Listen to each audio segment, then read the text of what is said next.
located in Xihua County of Henan Province. We maintaining focus on manufacturing industrial steam boilers, hot water boilers, and thermal oil boilers.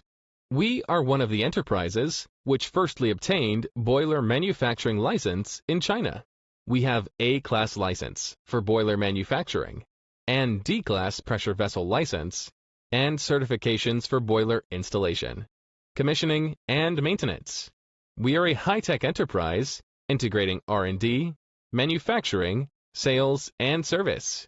And we passed ISO 9001, ISO 14001, and OHSAS 18001 Management System certification.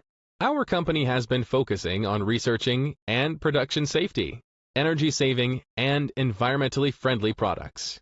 Our products are distributed in over 30 provinces and cities and exported to 86 countries and regions. We have over 20,000 projects in grain and oil, chemical, paper making, textile printing and dyeing, biopharmaceutical, hotels, central heating, and other industries.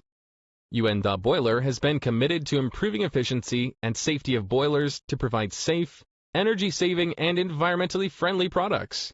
Our company keeps the business philosophy of quality-oriented, sincerity promoted, to create greater value for customers and make greater contributions to the society. Company target, be century-old enterprise, create international brand. If you have any new ideas or concepts for the products, please contact us. We are glad to work together with you and finally bring you the satisfied products. Yuanda Boiler can provide a steam boiler, hot water boiler, thermal oil boiler, and other boiler types, which meet your requirements. Welcome to contact us.